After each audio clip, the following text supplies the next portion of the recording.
Hello there.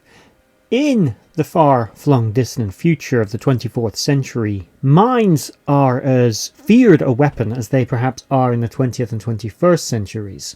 And for good reason. They're a type of weapon you can just kind of drop somewhere and then, for at least a while anyway, forget about needing to defend that area of space. For you, that's a good thing. But like with anything, if you can see them, they become an easy target. The enemy can easily remove them. They can sit there and shoot at them, fire grenades at them, bullets at them, or phasers and photon torpedoes, as this actually might be, and quickly get through them. So you've got to find ways to hide them. So in the distant future, they find ways of doing that. And to an enemy trying to besiege or take an area of space, a minefield can be deadly. It's not the only type of area denial weapon available to forces in the future, of course not. You've got all kinds of different, more advanced, sophisticated variations of traps or types of neurogenic fields, things like that can affect the crew of a starship, automated defense platforms, but we're focusing on mines. Specifically, actually, one mine I wanted to talk about in this episode because, like everything, bigger is sometimes just better, according to the Borg. A people known for going, go big or go broke kind of attitude. And that is the Borg multi-kinetic Neutronic mine. Before we get started, please like, share, subscribe, comment down below, and your thoughts on this kind of weapon utilized in Star Trek and just the absurdity of, of the Borg, how they would even use something like this. But first, a little bit of context. How do other races utilize mines before we get to what the Borg version and definition of a mine was? The two most prominent types of minefields we've seen utilized in Trek are one utilized by the Federation and one utilized by the Romulans. We'll start with the Romulans. We had the Romulan tricobalt mine. This approximately 2 meter across spherical mine had a magnetic clamp. It would attach itself to the hull of an enemy vessel. It would then detonate. We saw one of these things take out a huge chunk of an NX-class starship with ease, meaning they easily had the same destructive capabilities of a photon torpedo. Their actual warhead was a type of tricobalt device known to be, potentially anyway, on average, more powerful than a photon torpedo.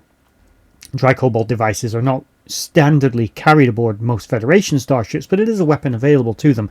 These mines maintained the illusion of free space by, obviously, if you were on a planet, you would simply bury them.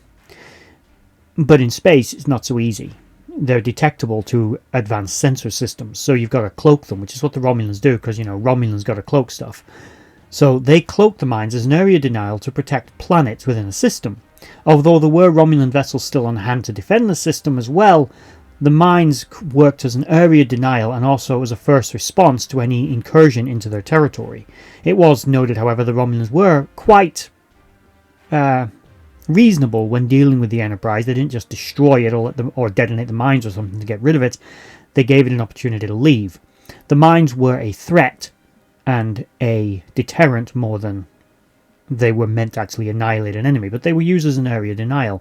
The other type used by the Federation was about 1 meter across pulse mines, which were known as a self-replicating mine, actually invented by a Ferengi in concept, but built primarily by Chief Engineer of the Deep Space Nine space station, Miles O'Brien. They were then deployed by the USS Defiant as, again, an area denial and blockade of the Bajoran wormhole.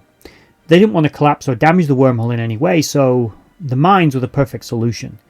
Similar to others, the Dominion could have simply sat there knowing the mines were there and obliterated them, but the fact that they were self-replicating meant that every time the Dominion destroyed one, its neighbour replicated a new one to replace it.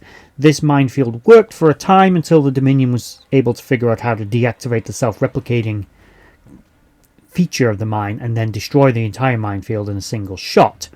But, up until that point, it was a brilliant idea and a very effective defense system against allowing mass numbers of Dominion reinforcements to pour through the wormhole and thus likely resulting in a Dominion victory during the war. Another type of mine just mentioned in the Dominion was actually another type of cloaked mine. It seems to be a feature of mines in the 24th century. Was an anti-personnel mine deployed by the Dominion on the ground. These had a random detonation feature. They were more a weapon of terror and they would kind of deploy them over an area. They kind of hover about, and then every now and again one would just go off when someone went near it. But you could walk past it every day, think you were fine, and then one day just boom, you're gone. Nasty weapon. More a weapon of terror in my opinion. But that brings us, thinking of weapons of terror, to the multi-kinetic neutronic mine developed by the Borg. The Borg likely already had specifications for this mine. It's not exactly going beyond the imagination to note that this mine had a strong resemblance to the Borg Renegade ship, which may have been a heavily modified Borg vessel, but in my opinion was not. It was some kind of specialist Borg ship that was operating in the Gamma and Alpha quadrants in the 2360s and was actually controlled by Renegade Borg, had become free from the collective and were now under the control of Lore. The basic hull profile of that ship bore a striking resemblance to this mine. This mine was designed as a biomolecular warhead. It was designed to disperse Borg nanoprobes, about 50 trillion of them, over a 5 light-year radius, approximately. It was a weapon of mass destruction on an epic scale because Borg got a Borg. It was actually designed as a weapon against 8472, but again, Borg being Borg, unlike the Romulan or Federation or even Dominion versions of a mine, which were area denial, protect an area, sort of fire and forget kind of idea, this was actually more of an offensive weapon. This was designed to definitely detonate, not just detonate if 8472 happened on the area. The Borg could deploy this mine, detonate it. It would be harmless to them, although I imagine the actual explosive blast yield would probably be damaging to anything nearby, especially with a 5 light year radius, which we're going to get to in just a second. And basically, the nanoprobes, which were Borg nanoprobes modified by Federation engineers and scientists, basically, mostly the Doctor, who originally developed them as a medical system, would then attack 8472 and destroy them, something the Borg didn't know how to do and couldn't assimilate the technology from Voyager because they could simply destroy it, as the only person who knew how to do that was the EMH program system. And that could easily be erased before the Borg could capture it. As a result, the Borg couldn't replicate this technology, but the mine was designed to destroy 8472 over a vast area, infecting several star systems. There is a lot of potential for this weapon, and we're going to cover that in a second, but obviously this was dismissed, although I think stupidly dismissed. I think Janeway should have gone with this because 8472 were wreaking havoc on the Borg. They were like, oh, it could take months to make all those nanoprobes. You know what? Take a few months. That'll take you that long to get through Borg space. Do it. Take a few months to make them. Maybe, yeah, you'll be contending with the Borg in that time, but at the same time, the Borg are being wiped out by 8472. 8472 are going to inflict massive damage on the Borg, and then you're going to develop this thing, and then you're going to deploy it against them. Maybe that's a bad idea, but, you know, there's kind of an upside to taking your time a little bit, maybe. You're letting the Borg dwindle in numbers. My question about the Borg multi-kinetic mine is, yeah, it's far more advanced technology than what Starfleet has, but 5 light years is a radius, by the way, so that's like 10 light years diameter in every direction, so you know that's a sphere of attack. That's a lot of space, and even 50 trillion nanoprobes, that's a lot of space. I maybe they only needed 50 trillion, maybe the nanoprobes could continue to replicate, who knows. But how exactly did that shockwave travel 5 light years in every direction without traveling faster than light? I'm assuming it permeated subspace or something, because the shockwave would have to travel faster than light. Otherwise, 5 light years, even traveling at light speed, is going to take 5 years. Seems kind of pointless. 8472 are going to be long gone. The Borg will be dead by the time the shockwave even hits them. Anyway, back to my other thought.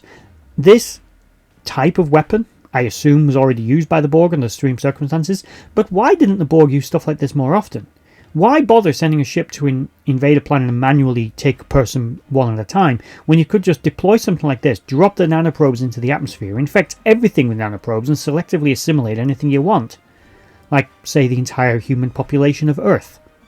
Just do that. I mean, we do see a few decades later the Borg implemented a similarly covert strategy of sort of slowly assimilating people using transporter systems, which indirectly is an adjacent idea to this one, so maybe there's a little bit of inspiration exchanging hands here.